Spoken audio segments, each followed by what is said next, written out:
Oh yeah, I know. This is entertainment, right? That's what it is. Art. Okay. All right. That may very well be the case that they just had a completely false uh, news report about a district judge here in Texas that issued a 160-page opinion concerning the alleged president of the United States and his executive orders. It may have been completely complete. What is it? What do you call that? Punk? What do you call that? One of those things where a practical joke. And he didn't really do that, and it didn't really reveal that people, including people that claim that they work as or with the Attorney General's office of Texas, actually stole legal arguments that I filed with the state of Texas and also with the district court system and also with the Supreme Court, right? That were attempting to charge crimes. So I'm going to do this thing because is it true? Is it true that they have tent courts? That they've set up courts in tents along the border? Is this part of that border task force? Is it just for the Texas Mexico border? Because let me tell you, there's a lot about that border task force regarding prosecutors and the border task force. And the question needs to be if they've actually set up 10 courts.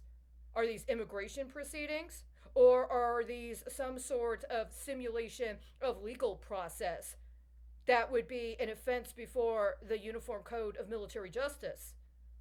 This is a very serious matter, right? Because what was supposed to be charges relating to a pattern of racketeering activity in a court of law that would prosecute crime as crime now appears to be, well, let me just read you the notes. I'm not going to attempt to besmirch the fine honor of this judge from the Southern District Court. But as I was reviewing the introduction to his efforts, I had some comments. I'm just going to read my comments because whatever, if I'm at that level, if I'm not at that level, you'll make the determination, right? Okay. This was composed last night before this morning, okay?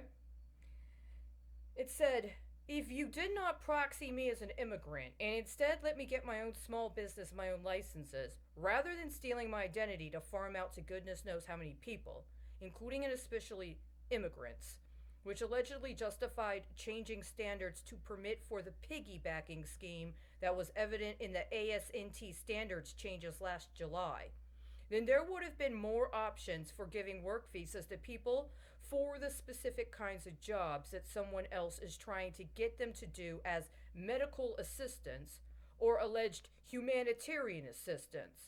But there is a substantial process of deporting veterans who were immigrants that only gets reflected as a problem when discussing their mental health needs.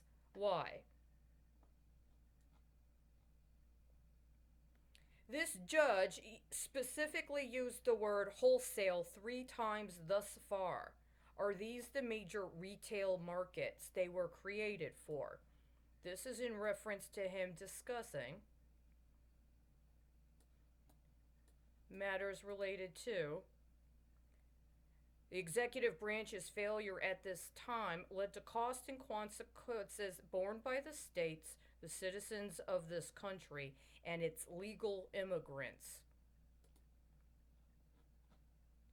Then it says, when he's talking about without regard to whether they may be arrested or imprisoned again for the same offense.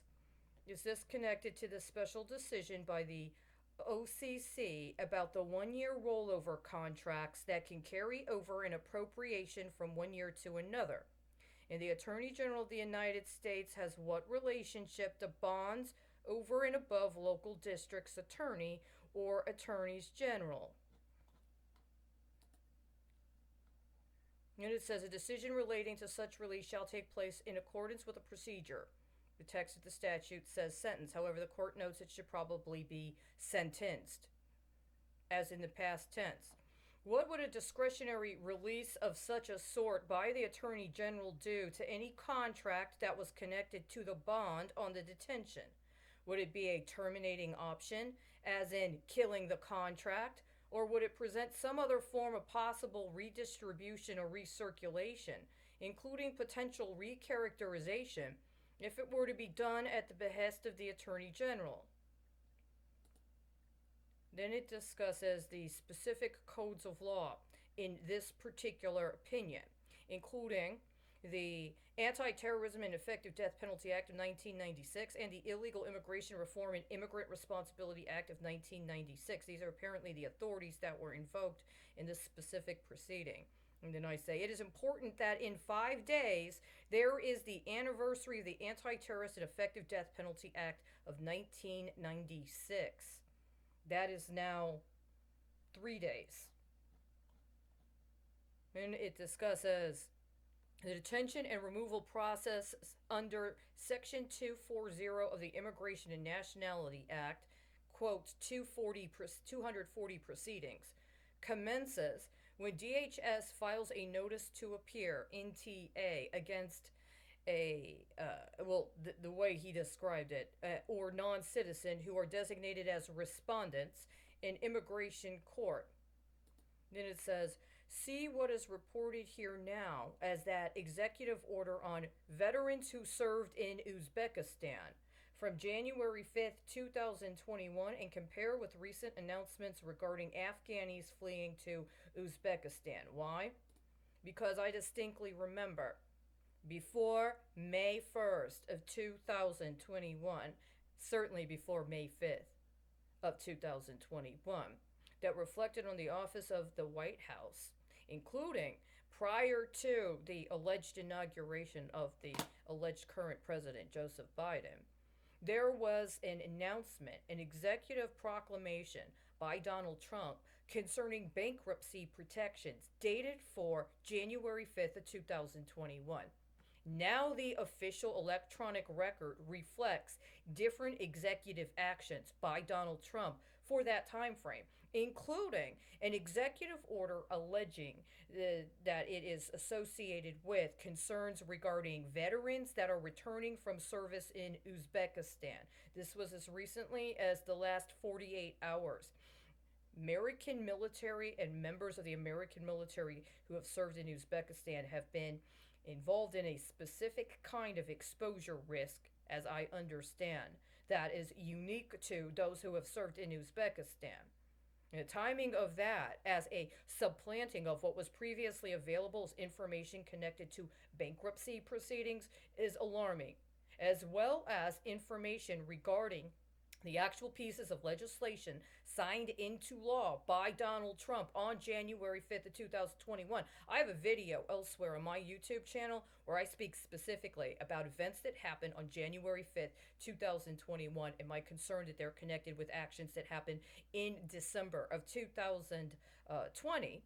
And that the events of January 6th were connected to that. And the failure to discuss that in any meaningful manner reveals something very alarming in and of itself. Nonetheless, at this time, there is alleged to be concurrent actions that align for that time frame that, if nothing else, bespeak other crimes that have been presented for consideration before the court formally, and that would also have been a part of formal processes engaged in the course of reporting crime as crime, where other factors not to have been allowed to be leveraged instead of considering them as crime. So the consideration specifically with the reference to something identified as a 240 proceeding, which I've never heard about before, to be honest with you, and the time frame that this was actually announced in the context we're in now, and the references that are currently available regarding alleged executive orders by the former president for Uzbekistan are very, very concerning, which is another reason why this timing is of such importance. Going down, there is another notice here regarding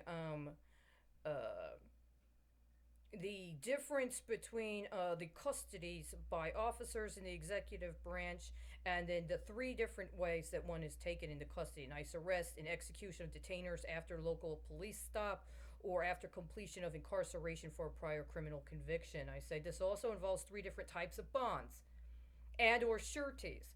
as well as concurrent processes that would compel different types of authority and credibility of the entities who are signatories to the attendant documents regarding arrest and other processes. And there's another situation where it goes down later, and it's talking about being present upon release from detention. And I say, who otherwise takes them into custody or transports them? Recall the controversy in early 2019 about the transportation issues when it was stated that those at the border may be transported to the various locations that it offered Sanctuary City, but said that they had problems with the transportation. My concern was that they were speculating on them getting across the border illegally so that they could arrive in the city with a clean record, and then the city or municipality could bond them directly without having to intercede through the federal government. Transportation and the bonding on transport from the border after being intercessed through a federal immigration agent is different than risk leveraging transportation of people not yet bonded to some sort of jurisdictional cover, i.e., sanctuary. And then it goes on to discuss the time limits regarding the taking of one into custody, and specifically references a 48-hour mark.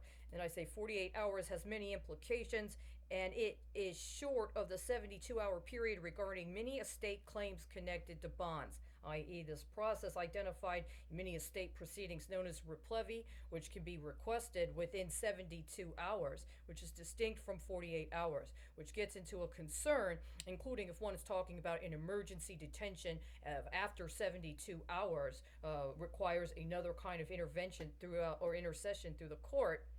And then this one discussing he says, in the past, DHS's practice appeared to be a place of detainer as soon as DHS learns of a potentially deportable prisoner, in many cases before the conviction.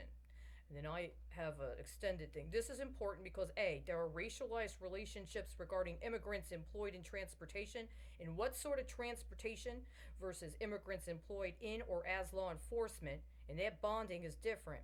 Insofar as there have been the sorts of speculative processes ongoing, the national security violations regarding identity theft, as well as unfounded and unsubstantiated accusations regarding sanctioned activities or foreign origin hacking, and the implications of using transportation in the current efforts pending before Congress, instead of more comprehensive legislative attention to immigration specifically, become alarming. If the government is compiling debt related to alleged emergency assistance for COVID-19, while also trying to engage in infrastructure outlays characterized as debt, then is this going to be made available per processes such as the one contested in my petition to the Supreme Court on January 16, 2020, regarding S-3076 for auction to foreign interest? Then would that would then put the transportation elements of that infrastructure paradigm into a precarious position, and without attending to the other elements regarding consideration of the inculcation into illegal activity, creating transportation and infrastructure safety hazards that should already have been addressed through appropriate applications of the two major pieces of legislation that were referred to, as well as domestic efforts to crack down on securities fraud, insurance fraud, and processes of racketeering that also involve illegal contract bidding. This was addressed on one level with regard to the licensing scam involving George Ryan, the former governor of Illinois.